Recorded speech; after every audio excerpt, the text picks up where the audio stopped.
আলপনা ব্লগে সবাইকে স্বাগতম। আমি কখনই ভাবিনি যে আমি আমার মা হেনাকে আমার নিজের স্ত্রী হিসেবে পাব। যেদিন মা আমায় অনুভব করল যে আমি বাড়ির কর্তা। আমার নাম রাজু। কয়েক মাস আগে আমার বাবা মারা গেছেন, কিন্তু আমার আর মায়ের জন্য সবকিছুই রেখে গিয়েছিলেন। আমাদের জন্য একটি বাড়ি এবং ব্যাংকে বেশ ভালোমতো টাকা পয়সা রেখে গিয়েছিলেন। আমি একটি রাজ্য সরকারের কর্মচারী আর আমার মাইনে বেশ ভালো ছিল। ঘরের কাজ করতে আমার একদমই ভালো লাগতো না, আর আমার জীবন অফিস আর পাড়ায় আড্ডা মেরেই কেটে যেত। আমি কখনই বাড়ি নিয়ে মাথা ঘামাই না। আমার বাবা বাড়ির বাইরের কাজকর্ম দেখত আর মা বাড়ির ভিতরের দায়িত্ব নিত। তাই আমি কোনো চাপ ছাড়াই জীবন যাপন করছিলাম। কিন্তু যেদিন আমার বাবা আমাদের ছেড়ে চলে গেলেন, তখন আমি বুঝতে পারি যে মাকে সমস্ত কাজ করতে হয়। মা কিছু না বলেই প্রায় 1 মাসের উপর সব দিক সামলাচ্ছিল এবং কখনো অভিযোগ করেনি। কিন্তু একদিন মা আমার উপর অনেক চেঁচিয়েছিল। মা আমার উপর রেগে বলেছিল, তুই একটা দায়িত্বজ্ঞানহীন ছেলে। তোর বাবার অবর্তমানে তুই বাড়ির কর্তা, তাই তোকে পরিবারের সমস্ত কাজকর্মের দায়িত্ব নেওয়া উচিত। মায়ের জন্য আমার খারাপ লাগলো এবং তখন থেকে আমি বাড়ির সব কাজকর্ম করতে শুরু করলাম আর মাকে সবভাবে সাহায্য করতে লাগলাম। আমি বাড়ির বাইরের সমস্ত কাজ করতে লাগলাম এবং মা আর কখনো অভিযোগ করেনি। মা খুব খুশি হয়েছিল। প্রতিটি জিনিস ভালো চলছিল যতক্ষণ না বুঝলাম মাও একজন মহিলা। আমার এখনো সেই দিনটি মনে আছে। আমি কাজ থেকে তাড়াতাড়ি এসেছি এবং যেহেতু মা আমার জন্য দরজা খোলেনি, আমি আমার চাবিটি দিয়ে দরজা খুলে বাড়ি ঢুকলাম। বাথরুম থেকে শাওয়ারের আওয়াজ আসছে। আমি আমার সমস্ত জিনিসপত্র রাখার জন্য আমার ঘরে গেলাম। কিছুক্ষণ পরে শাওয়ারের আওয়াজ থামল এবং বুঝলাম মা তার ঘরে ঢুকল। আমি আমার ঘর থেকে বেরিয়ে মায়ের ঘরের দিকে যাচ্ছিলাম। মায়ের ঘরের দরজায় গিয়ে দেখলাম যে দরজাটি ঠিকভাবে বন্ধ করা হয়নি। দরজার ফাঁক দিয়ে ঘরের ভেতর তা দেখা যাচ্ছিল। মা একসেট হয়ে দাঁড়িয়ে আছে। সদ্য স্নান করার জন্য মায়ের মাথার চুল ভিজে ছিল আর সারা গায়ে জলের ফোঁটা লেগেছিল। দেখে আমার জ্ঞান হারাবার অবস্থা। মায়ের নজরে আসার আগে আমি একটু জোরে মা বলে ডেকে নিলাম। মা সঙ্গে সঙ্গে গুছিয়ে নিয়ে দরজা খুলে জিজ্ঞেস করল, রাজু, কখন এলি তুই? আমি তো বুঝতেই পারিনি। আমি বললাম, এই কিছুক্ষণ আগে এসেছি। সব বাজার রান্না ঘরে রেখে দিয়েছি। তারপর আমি আর মা কিছুক্ষণ স্বাভাবিক কথাবার্তা বললাম। আমার মায়ের সেই দৃশ্যের পরে আমি আর নিজেকে ধরে রাখতে পারলাম না। এরপর থেকে আমি মাঝে মাঝেই মাকে একসেট অবস্থায় দেখতাম। মায়ের প্রতি দিন দিন আমার আকর্ষণ বাড়তে থাকে এবং আমি সব সময় মায়ের একসেট দেখার সুযোগ খুঁজতে শুরু করি। এমনকি আমি মায়ের সম্পর্কে চিন্তাভাবনা করা ও শুরু করেছি। মাঝে মাঝে মাকে চিন্তা করে শুরু করি। এই মুহূর্তে আমি বুঝতে পারি যে বাবা আমাকে বাড়ি এবং নগদ ছাড়া অন্য আরেকটা জিনিস রেখে গেছেন। সেটা হলো আমার মা এবং তার সুন্দর সমস্ত উত্তরাধিকার এর সেরা সম্পত্তি। এক রাতে আমরা টিভিতে একটি হিন্দি সিনেমা দেখছিলাম। এটি বিবাহ বহির্ভূত সম্পর্কের স্বল্প বাজেটের সিনেমা ছিল। সিনেমাটায় অনেক দৃশ্য ছিল, যদিও পুরো দৃশ্য ছিল না, কিন্তু নায়িকার ডিপ কাট, নায়কের নায়িকাকে দৃশ্য বা নায়িকার দৃশ্যগুলো খুব ছিল। সিনেমাটা দেখতে দেখতে আমরা দুজনেই খুব হলাম। আমি দেখতে পাচ্ছিলাম যে মা খুব হয়ে ভারী শ্বাস নিচ্ছে। সিনেমার পরে আমরা সিনেমাটা সম্পর্কে কিছুটা আলোচনা করলাম এবং তারপরে আমরা আমাদের ঘরে চলে গেলাম। আমি এতটাই বিভোর ছিলাম যে ঘরে এসে আমার কিন্তু তারপরেও ঘুমোতে পারলাম না। সিনেমা এবং আমার মাকে নিয়ে ভাবতে ভাবতে হাতের কাজ করলাম। আমি দেখলাম যে আমাকে কিছু করতে হবে। আমি চিন্তা করলাম, যেহেতু আমি বাড়ির কর্তা, তাই বাড়ির মহিলাকে আমার কর্ত্রী বানাতে হবে। আমি আমার বাড়ির মহিলাকে সন্তুষ্ট করব এবং সে আমাকে সন্তুষ্ট করবে। আমি এটাও জানতাম যে মহিলাটি আমার মা এবং সে আমাকে তার অংশীদার হিসাবে গ্রহণ করবে না। আমি সেটা মাকে বোঝালেও সে সেটাতে রাজি হবে না। তাই সবচেয়ে ভালো জিনিস হবে প্রথমবার মাকে জোর করা। একবার যদি মাকে জোরে করে আনতে পারি, তাহলে সে পরে আমাকে তার প্রেমিক হতে দেবে। এইসব ভাবতে ভাবতেই আমার আবার শক্ত হয়ে গেল। আমি আস্তে আস্তে আমার ঘর থেকে বের হয়ে মায়ের ঘরে চলে গেলাম। দরজা বন্ধ থাকলেও লক করা ছিল না। আমি দরজা খুলে মায়ের ঘরে ঢুকলাম। মায়ের ঘরে নাইট ল্যাম্প জ্বালা ছিল। মা দেওয়ালের দিকে মুখ করে শুয়ে আছে। আমি এগিয়ে দেখলাম যে মায়ের দুটো জেন বেরিয়ে আসছে। মায়ের খুব সুন্দর এবং ধীরে ধীরে মায়ের নিঃশ্বাসের তালে তালে সেটা কাঁপছে। আমার বাবা মারা যাওয়ার পরে থেকে মা একা একা শুতো।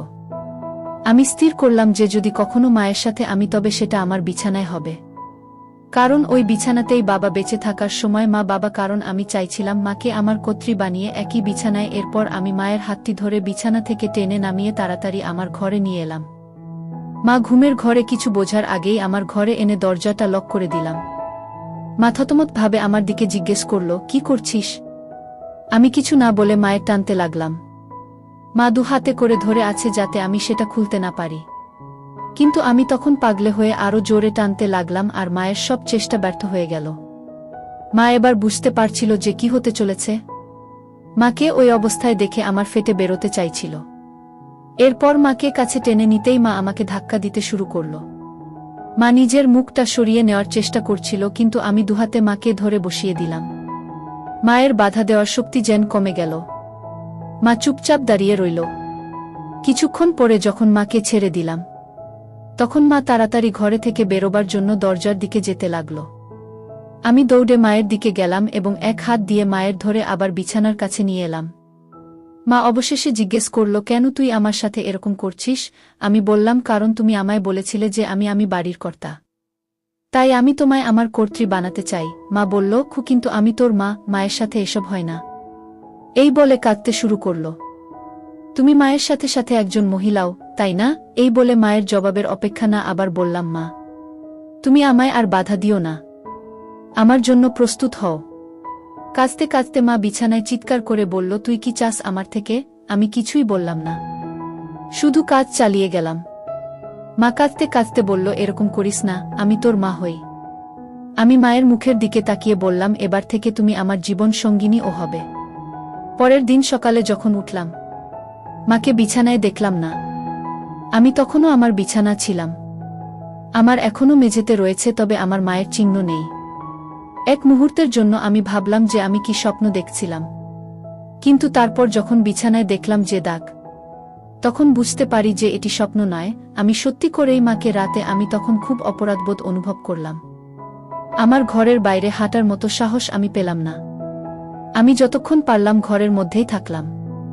এটা ভালো যে সেদিনটা রবিবার ছিল। কয়েক ঘন্টা পরে আমার মা দুপুরের দিকে আমার ঘরে এসে আমায় ডেকে বলল, অনেক বেলা হয়ে গেছে, তাড়াতাড়ি ঘুম থেকে উঠে পড়। মায়ের ডাক শোনার পরে আমার মধ্যে কিছুটা আত্মবিশ্বাস ফিরে এলো। আমি তাড়াতাড়ি বাথরুমের কাজ করে আবার নিজের ঘরে চলে এলাম। আমি আমার মাকে আরও বেশি সময় এড়াতে চেষ্টা করেছি যতক্ষণ না সে আমাকে আমার লাঞ্চ খেতে ডেকেছিল। সেই দিনটি আমাদের দুজনের জন্য এক ভয়াবহ দিন ছিল। আমরা কখনই কোনো কথা বলিনি। এইভাবে আরও কয়েকদিন পার হলো, যেখানে আমি আর মা দুজনকে এড়িয়ে চলতে লাগলাম। যেহেতু আমি চাকরি করি, তাই অনেকটা সময় আমি বাড়ির বাইরে থাকতাম। না হলে এরকম পরিস্থিতিতে আমি হয়তো পাগল হয়ে যেতাম। এই সময়ে মা ও আমাদের প্রতিবেশী এবং নিকটাত্মীয়দের সাথে অনেক সময় দিত। সম্ভবত আমার থেকে দূরে থাকার জন্যই মা এটা করত বলে আমার ধারণা। প্রায় 1 মাস শেষ হবার পরে আমি ঠিক করলাম এইভাবে চলতে পারে না এবং আমাকে কিছু একটা করতে হবে। বৃহস্পতিবার আমাদের রাতের খাবারের পরে আমি মাকে বললাম, মা আমি খুব দুঃখিত এবং আমি কখনোই তোমাকে আঘাত করার জন্য এটা করিনি। আমি সত্যি তোমায় খুব ভালোবাসি। মা আমার দিকে তাকিয়ে তারপর কান্নায় ফেটে পড়ল। আমার খুব খারাপ লাগছিল। স্বাভাবিক অবস্থায় ফিরে আসতে আরও 2 দিন লেগেছিল। আমাদের ছেলের সংস্কারের স্বাভাবিকতা কখনই ফিরে আসেনি। মা সর্বদা আমার কাছ থেকে দূরে থাকার চেষ্টা করেছিল এবং যখন পরিবর্তন করত অথবা ঘুমাতে যেত সবসময় নিজের ঘরের দরজা লক করত। প্রায় 3 মাস আমরা আমাদের জীবনকে এভাবেই কাটালাম। কিছুদিন পরে জিনিসগুলি স্বাভাবিক হওয়ার পরে আরও 2 সপ্তাহ পরে আমার মা তার বন্ধুদের সাথে একটি সিনেমাতে যায়। আমি জানতাম যে মা একটি মুভিতে যাচ্ছেন, কারণ মা আমার কাছ থেকে কিছু টাকা নিয়েছিল। আমিও নিজের কাজের জন্য শহরের বাইরে একটা ট্রিপে গেলাম। 2 দিন পরে যখন আমি আমার ট্রিপ থেকে ফিরে এলাম, যখন দেখলাম যে বাড়ির পরিবেশটা অনেকটাই আলাদা হয়ে গেছে। আমার মা খুব সুন্দর একটি শাড়ি পরেছে এবং তার চুলে ফুল লাগিয়েছে। সাধারণত বিধবা মহিলারা তাদের চুলে ফুল কখনো লাগায় না। মায়ের মনও খুব ভালো মেজাজে আছে বলে মনে হচ্ছে। আমি খুশি হয়েছি, কিন্তু মাকে এইভাবে দেখে হতবাক হয়েছি। আমি ঘরে এসে মায়ের জন্য আনা মিষ্টি মায়ের হাতে দিলাম আর মা হাসি মুখে সেটা নিল। মা আমার ট্রিপের ব্যাপারে অনেক কিছু জিজ্ঞাসা করল। আমি বুঝলাম যে মা আমায় ভালোভাবে গ্রহণ করেছে। আস্তে আস্তে আমিও অনেক স্বাভাবিকভাবে মায়ের সাথে কথা বলতে লাগলাম, আর মাকে খুব ভালোভাবে দেখতে লাগলাম। আমি খুশি হলাম যে মা স্বাভাবিক অবস্থায় ফিরে এসেছে। রাতের খাবারের পরে মা আমায় স্নান করে আসতে বলল। আমি অবাক হয়ে মাকে জিজ্ঞাসা করলাম, আমি এত রাতে স্নান করে কি করব? মা গম্ভীরভাবে বলল, আমি যখন বলছি তখন তুই স্নান করে আয়। আমি অনিচ্ছা সত্ত্বেও স্নান করতে গেলাম, কারণ আমি মাকে আর রাগাতে চাইছিলাম না। আমি স্নান করে ঘরে আসতে মা আমায় বলল, নতুন গেঞ্জি পরে ঘরে শুয়ে থাকতে বলল। আমি মাকে বললাম, মা আমার এখন ঘুম আসছে না। মা আমায় বলল, আমি যা বলছি সেটা তুই কর, অত প্রশ্ন করতে হবে না। আমি মাকে রাগাতে চাইলাম না, তাই নতুন গেঞ্জি পরে ঘরে এসে বিছানায় শুয়ে থাকলাম। চোখ বোধ করে চিন্তা করতে লাগলাম মায়ের এরকম পরিবর্তনের কারণটা কি। কিছুক্ষণ পরে দরজার আওয়াজ পেয়ে দেখলাম মা হাতে একটা মিল্কের গ্লাস নিয়ে আমার ঘরে ঢুকল। মা একটা সুন্দর হলুদ শাড়ি পরেছিল। শাড়িটা অনেকটা নিচে করে পরেছিল, তাই মায়ের সুন্দর দেখতে পেলাম। আমি মাকে এভাবে দেখে হতবাক হয়ে গেলাম।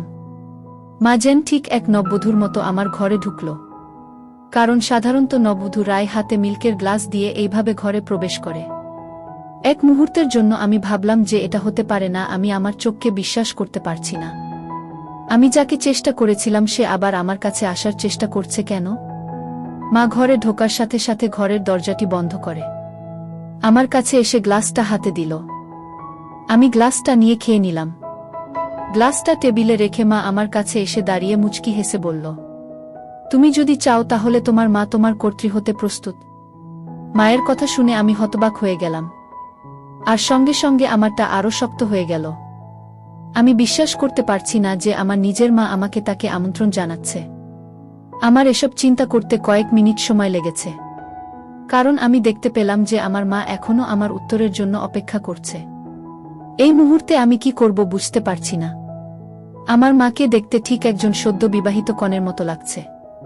মা নিজেকে আমার কর্ত্রী হিসাবে গ্রহণ করার জন্য প্রস্তাব দিচ্ছে, এবং আমার শক্ত হচ্ছে।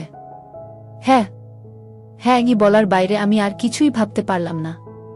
এরপর থেকে আমাদের সম্পর্ক স্বামী স্ত্রীর মতো হয়ে গেল। মা আমার ঘরে প্রতি রাতে শুতে আসত।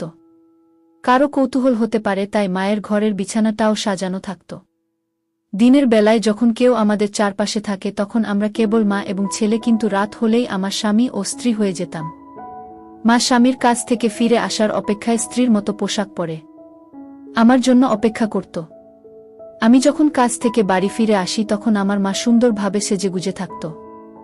মা আমার কাছে স্ত্রী এবং আমি তার স্বামী ছিলাম। কয়েক মাস পরে 43 বছর বয়সে আমার মা হেনা আবার হলো। এবার মায়ের আমার বাচ্চা, তার নিজের ছেলের বাচ্চা। আমি খুশি আমাদের বাচ্চা আর 6 মাসের মধ্যে পৃথিবীতে ভূমিষ্ঠ হবে। এইভাবেই মা আর ছেলের প্রেমের সম্পর্ক আর সংসার চলতে লাগলো। এখন মা আর আমি দুজনেই খুব খুশি। সবাই দোয়া করবেন।